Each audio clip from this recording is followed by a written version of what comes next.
I had scheduled a movie with a Japanese company. This was going to be an international movie. The Japanese were going to bring their director, heads of department over to New York. They were going to film this movie, which had George Kennedy, and for those of you who are old enough to remember, Broderick Crawford, you know, in some form of sobriety, as two detectives, and the Japan's best actor was going to play the lead. And okay, that's okay. We had their director, their cameraman, their heads of departments, their assistant director, my equivalent, and I had scheduled this day. It's so simple. Now people out on the railroad tracks on the west side of Manhattan that used to take the trains to the ferry to ship them across to New Jersey. Perfect. And the scene is George Kennedy and Broderick Crawford chase this guy, the detective, who's been beaten up down the railroad tracks. He runs past the camera. George Kennedy and Broderick Crawford stop in front of the camera, say their dialogue, oh, he got away, blah, blah, blah, blah, blah, blah, blah, and that's it. Half a day. Half a day. We'll do this, we'll break for lunch, we'll go on to the next piece. Easy, piece of cake. Regular day. I've had 4 hours sleep, I'm ready. Okay, so did I tell you that the only person among the Japanese who spoke English was the producer? His name was Simon Say. So I said to Simon a couple of days before, I said, okay, so we're going to do this. He says, oh, Mike, let me tell you something. We're going to have some press there.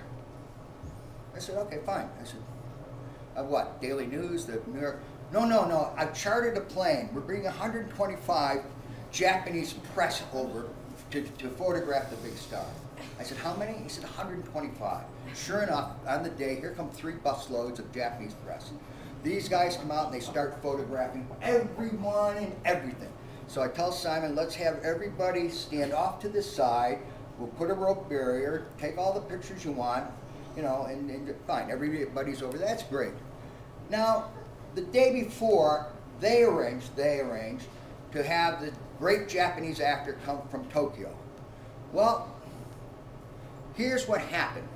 Because he was now on his way, we got the word from a payphone that he was being driven from Kennedy Airport. He left, I think it was 2 days before. I don't know. Tokyo, Vancouver, Edmonton, Albany, JFK. I mean, this guy had been in the air for about a week. It was really nice, all right? So he's on his way. We've got some time. Remember, it's $250,000 a day to shoot. We still got time. Now I look to the right. Here's a berm that goes along the right of the railroad tracks. What I didn't know, we didn't know, is on the other side of that berm is Barnum and Bailey, Ringling Brothers living quarters. So now on the berm appears clowns, I mean totally in their makeup, women with their fans and their boas, the lion tamer with his pet tiger, you know, guys in top hats like this, jugglers doing little, I mean, this Fellini-esque string of people up on the other berm. Here comes the car, he's here.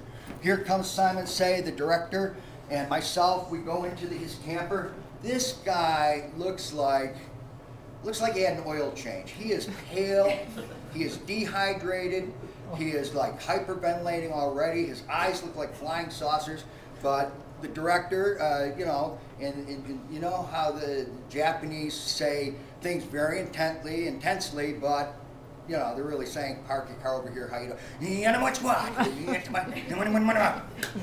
Hi, that is, says the actor. Okay, meanwhile, we're getting him into makeup. And I'm looking at my clock, saying, we've lost an hour and a half, we're still going to be okay. You know, there's 3 shots, the whole thing.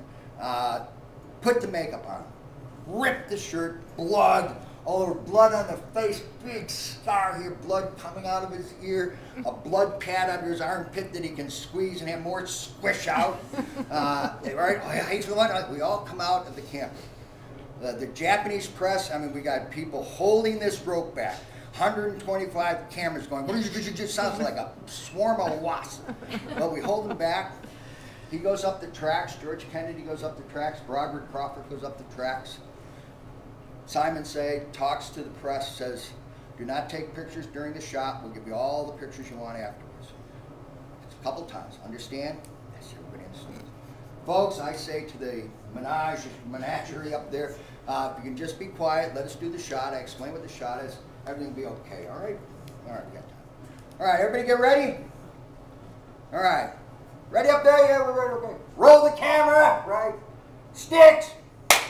Okay. Action. Here he comes. Behind him, Broderick Crawford's already out of breath. He was out of breath. Behind him come Broderick Crawford and George Kennedy. This guy gets right into the middle of the frame. Right here, perfect. He hits the tracks. The Japanese press, 124 people go swarming in. The circus people go swarming in. It looks like from the cameras, little explosions going off with this guy on the track. I'm yelling, trying to get people out of the way. Simon say, stop, he's just fainting. Nobody's moving. We're pulling people off, except for the strong man in the circus. and so I say to my assistant, get on the phone, get an ambulance here right away. And there's a payphone right nearby. He gets on the phone. We're still trying to get people off. 5, 6, 7 minutes, we had an ambulance. It was great. This is where reality to me, well, for them actually changed. 2 New York EMTs get out of the ambulance like they always do. All of a sudden, 55 people are up in their face taking pictures. Why, this is important, my God. What's happening? Grab that stretcher. Look out, get out. They go in, they got the guy. They're whacking him on the chest like this. I mean, we're screaming, he only fainted, he only fainted. Nobody can hear us. They put him on the stretcher, take him, put him in the ambulance. The ambulance goes off, trailed by a lot of press. Simon, what are you doing here? Aren't you in the ambulance? You're the only one who speaks English. They don't know what happened to him, and he can't speak English. Ooh, it's gone.